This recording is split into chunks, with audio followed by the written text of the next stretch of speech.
Put a jihad on you too. I'm so mad at the internet.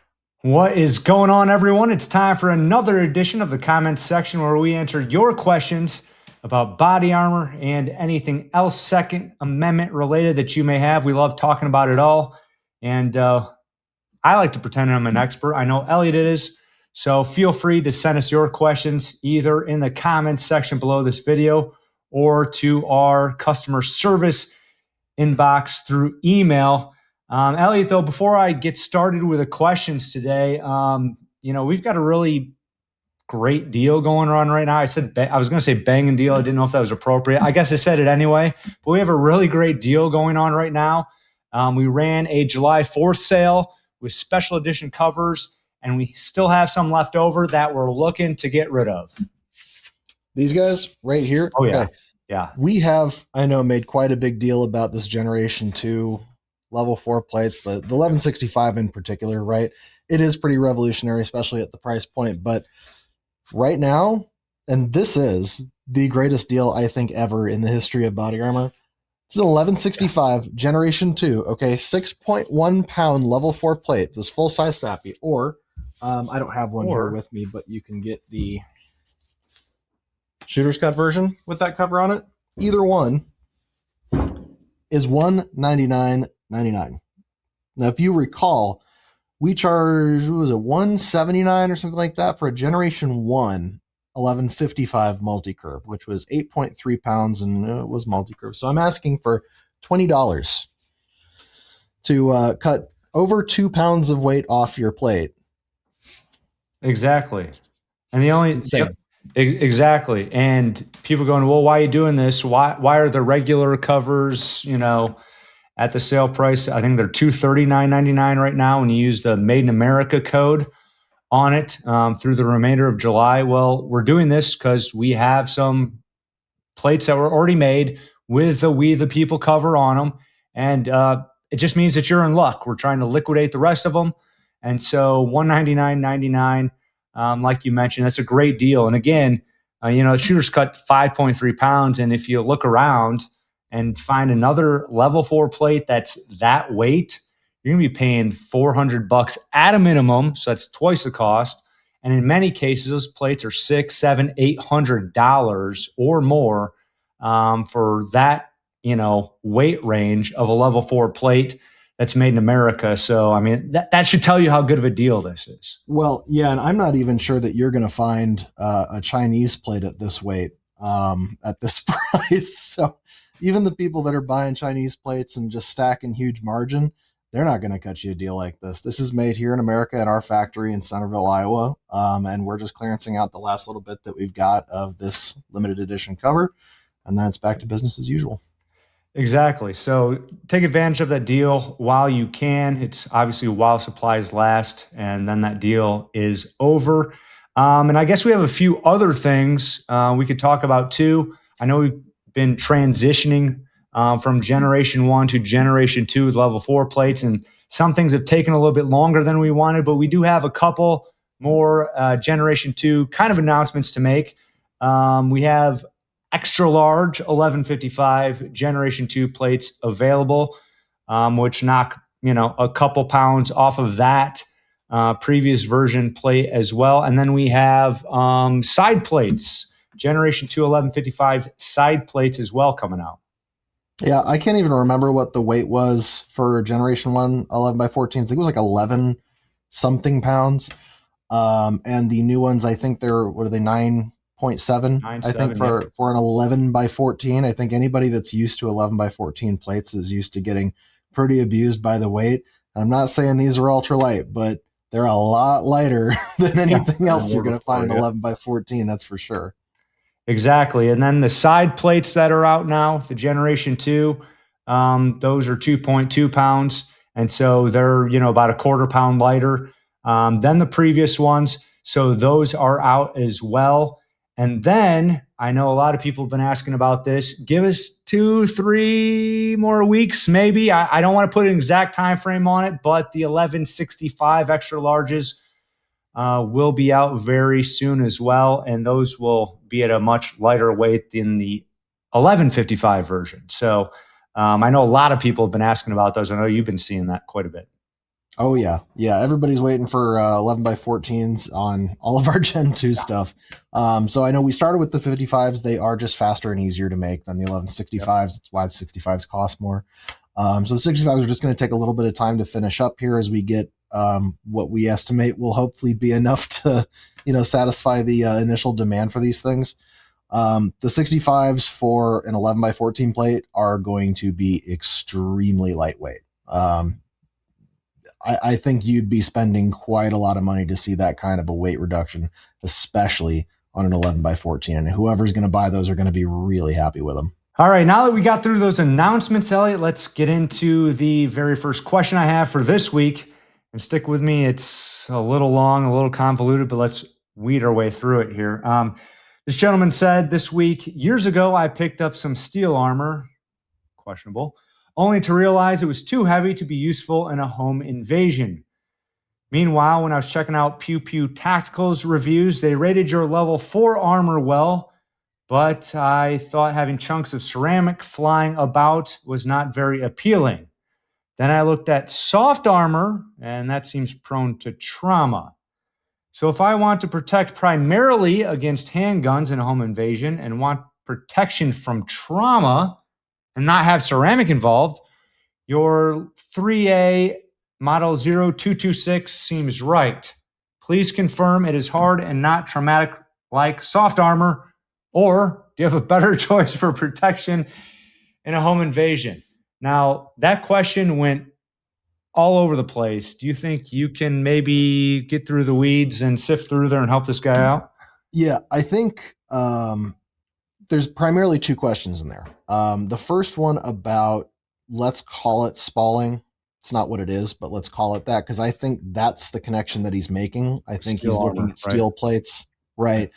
Like, oh, I don't want steel plates because, various reasons. One of them is spalling.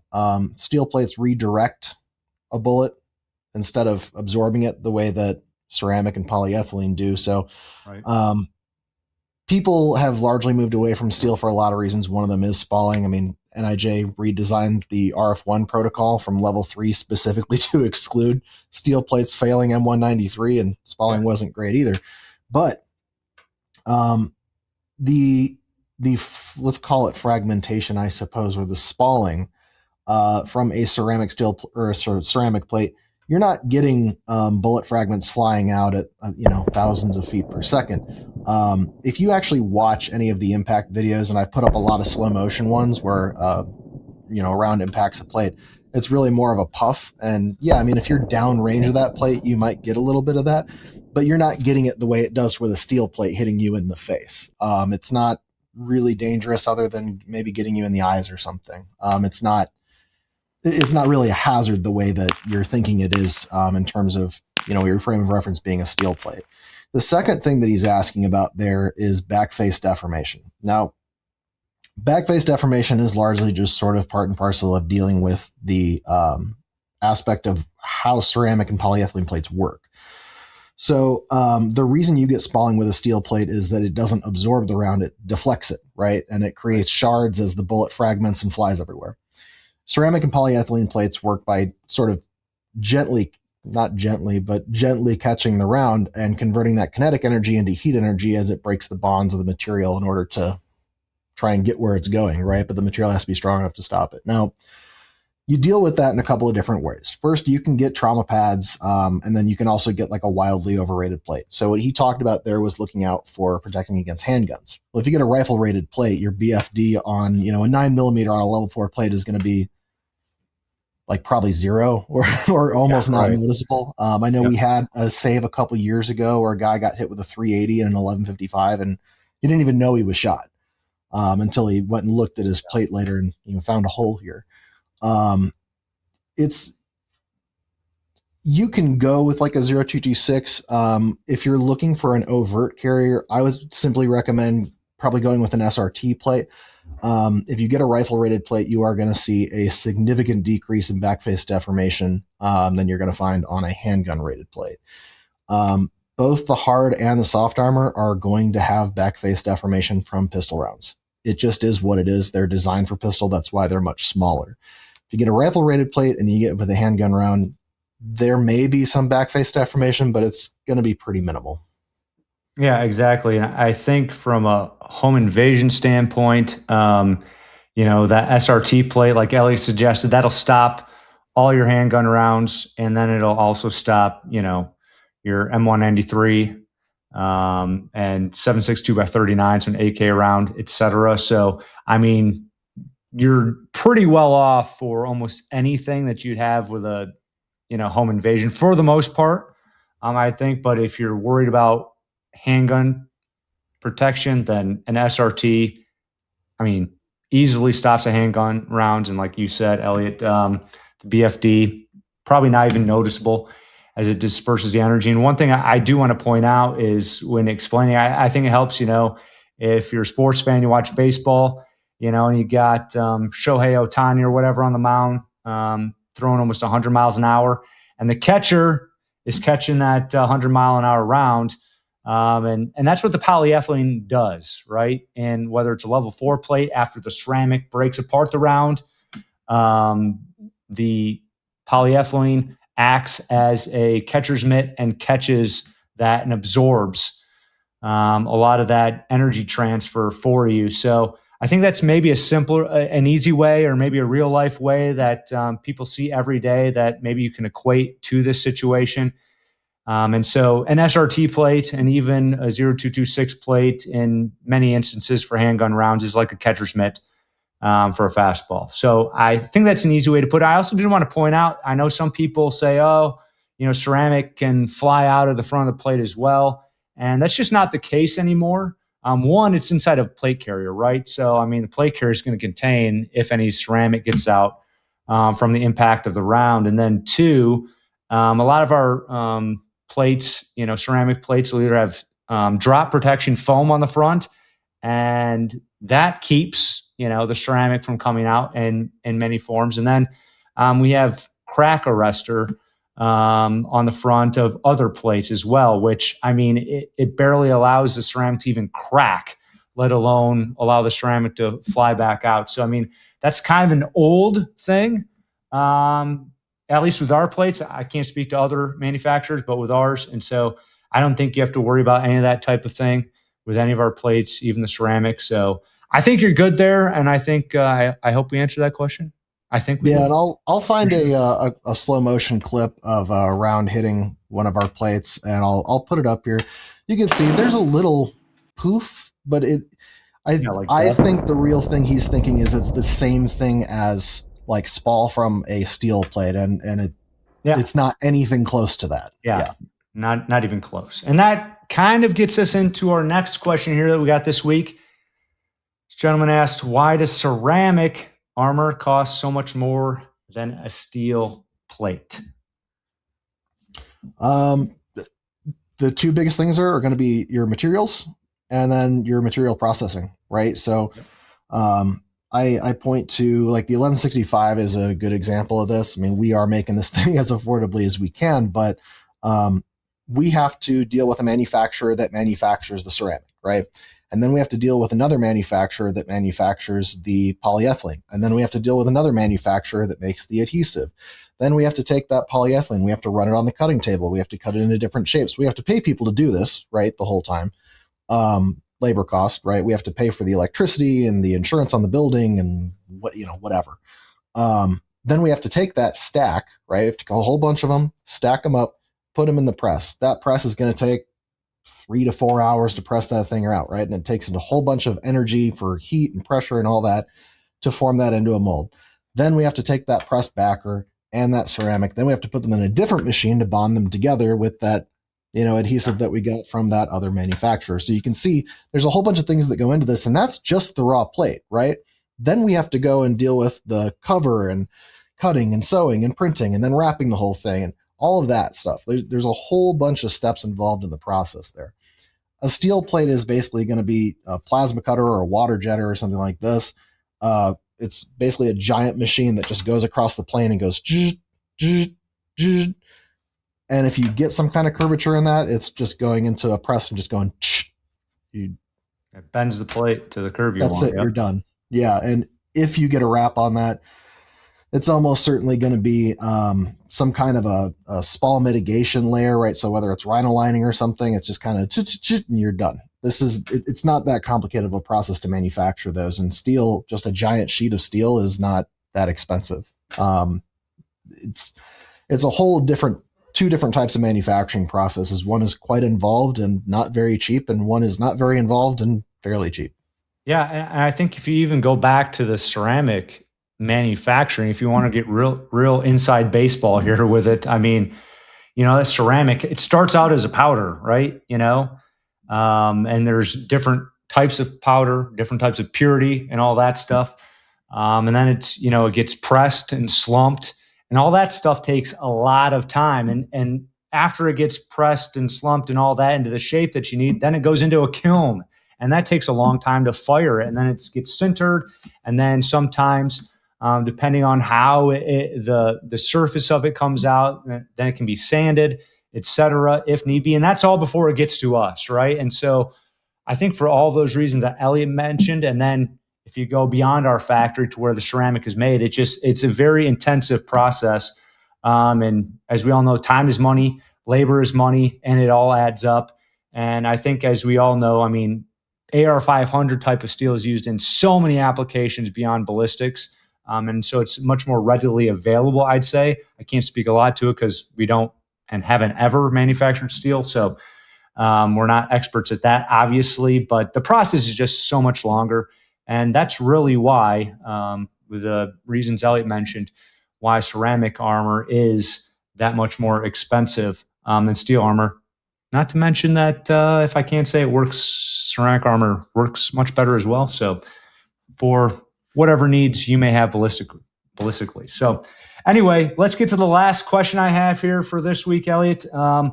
What is better for a civilian's need? A civilian's needs. Let me use the correct grammar here, please.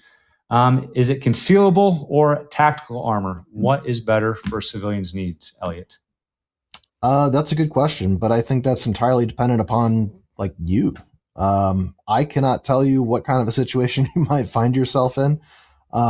Where I live is fairly rural, and so I'm not super concerned about like blending in with polite society. I can actually get away with like wearing a plate carrier most of the time if I wanted to. But if you are living somewhere where there might be a shooting at your local Walmart, you go, you know what, man, I'm going to wear a concealable vest. And the Crypsis is a good example of this, where you can actually have, just some basic level 3A, or even with the ESRT, some rifle protection in there, without looking like you're, going to battle here. Here it is. There you go. Crypsis. Yeah. Should I put it on so people can see how? Certainly I wasn't could. planning on this at all, but here we go. Yeah, and that ultimately comes down to sort of what you expect you might encounter. The ESRT does such a good job that it's pretty hard to argue against not having, or argue for not having it.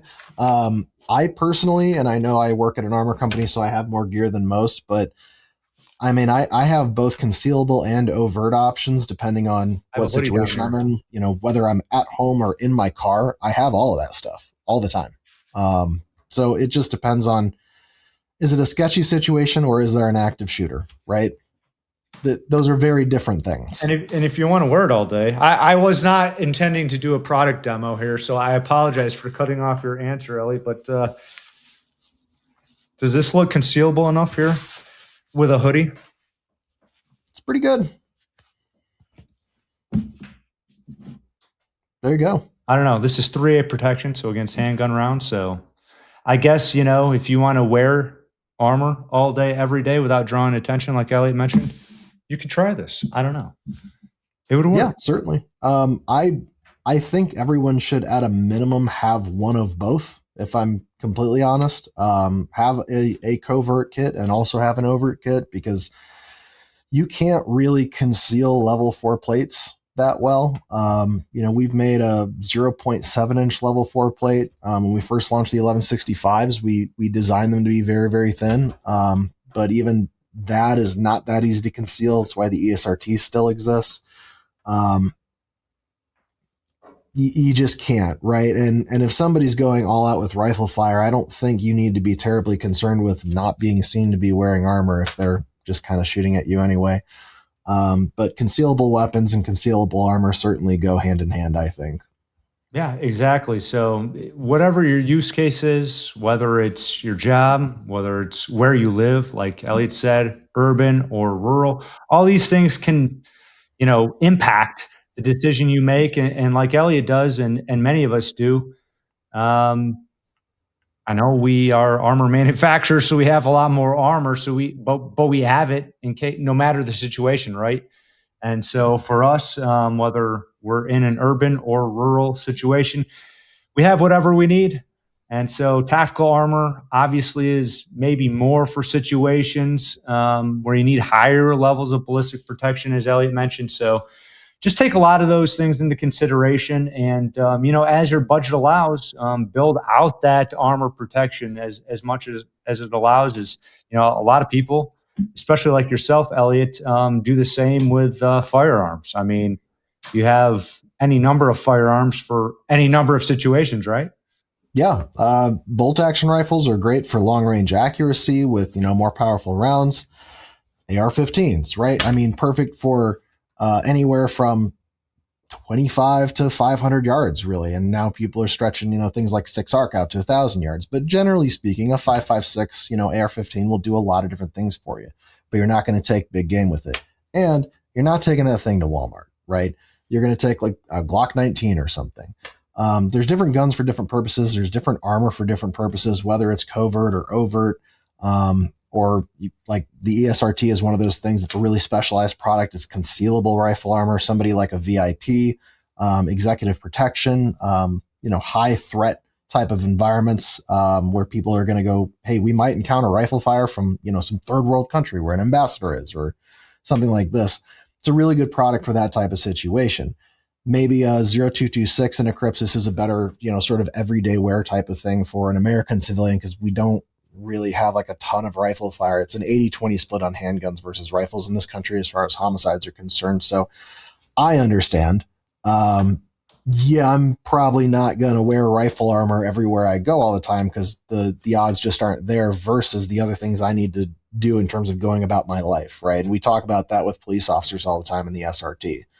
And people go, oh, well, why don't they wear level 4 plates? Like, well, cops do lots of different things that, aren't just getting in shootouts. And the same thing with civilians, right? You do lots of different things that aren't getting in shootouts. Sometimes you need something that's more covert because you want to blend in a, more polite society type of situation. Or other times things are getting rough. And yeah, you put on that overt kit because you want to be able to carry mags and medical kits and water or flashlights or whatever.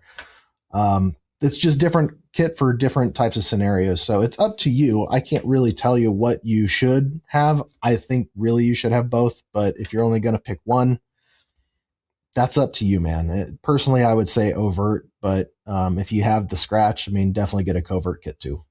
Absolutely. And that was the last question I had for this comment section. But Elliot, one more time, pick up that. You still got that We the People plate right there. Let's just remind people that 1165. 5.3 pounds for the shooter's cut, 6.1 pounds for the sappy medium. Right now, if it's got that We the People cover on it that Elliot's showing you, we are clearancing that thing out right now. $199.99. I could safely say you'll never find a better price for an American-made level 4 armor plate ever. Not just the best, but like not even close. I don't think so. Yeah.